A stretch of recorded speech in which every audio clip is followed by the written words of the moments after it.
बच्चों आज हम डिस्कस करने वाले हैं graph of y is equal to sine के x and y is equal to cos के एक्स। तो बच्चों सबसे पहले हम देख लेते हैं y is equal to sine x का ग्राफ अपना कैसा होता था। तो कुछ ऐसा होता था, यही रिपीट करते रहता था इधर और यही रिपीट करते रहता था इधर। यहाँ पे वैल्यू होती थी पाई, यहाँ पे वैल्यू होती थी 2 पाई। तो साइन पाई भी 0, साइन 2 पाई भी 0। यहाँ पे पाई क्या है? एंगल है। एंगल के फॉर्म में क्या था? एक्स था।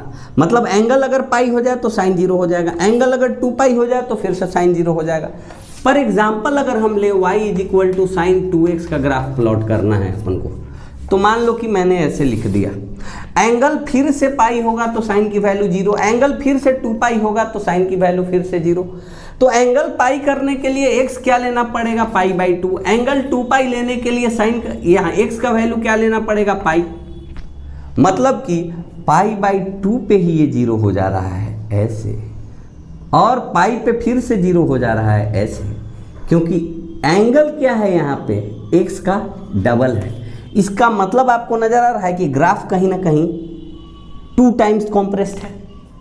जैसे एक बात और आप ध्यान से देखें, एक ग्राफ मैं और आपको समझाता हूँ। y is equal to sine 3x की बात करें हम, y is equal to sine 3x की बात करें, y is equal to sine 3x। तो एंगल के जगह यहाँ पे क्या है?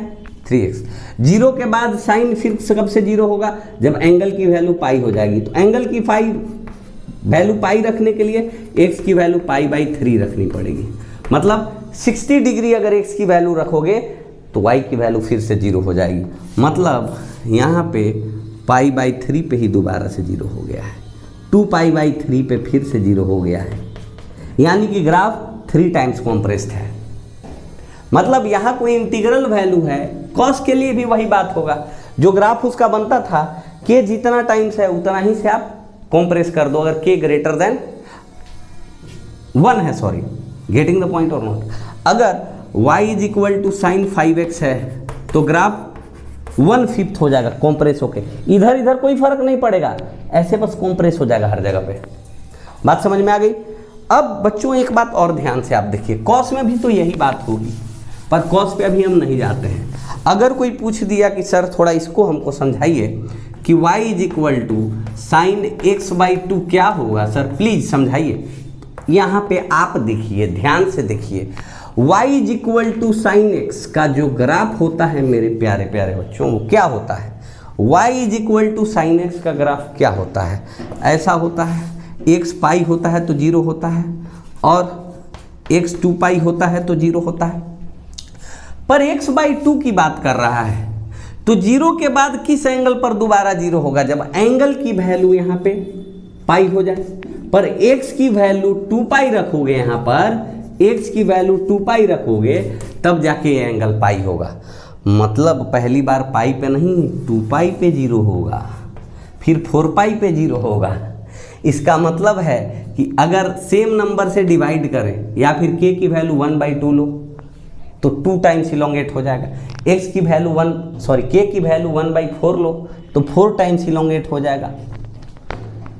k की वैल्यू अगर 3 लो तो 3 टाइम्स इलोंगेट हो जाएगा।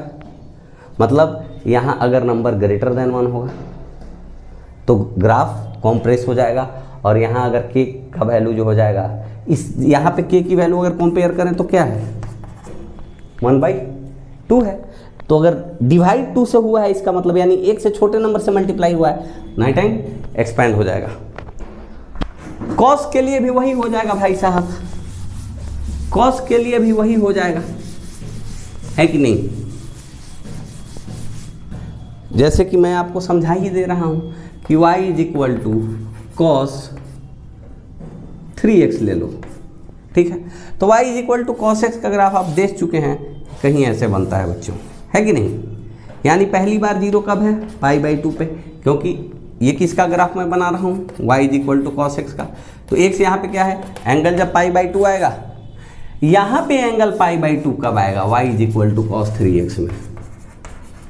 x की वैल्यू अगर पाई बाई 6 हो गई तब एंगल की वैल्यू जो हो जाएगी वो कितनी हो जाएगी? Pi by 2। यानी कि फिर से ग्राफ 3 टाइम कॉम्प्रेस्ड लग रहा है, पाई बाई 6 पे ही, जैसे कि ये देखो ग्राफ ऐसे हो जाएगा, ऐसे हो जाएगा, ऐसे हो जाएगा। बात समझ में आई कि नहीं आई? अगर 2x रहता, 2 रहता तो पाई बाई 4 पे फिर से 0 आता। मेरे को लगता है कि ये बातें आपको समझ में आ गई हैं। इसको ध्यान से देखिए, समझिए।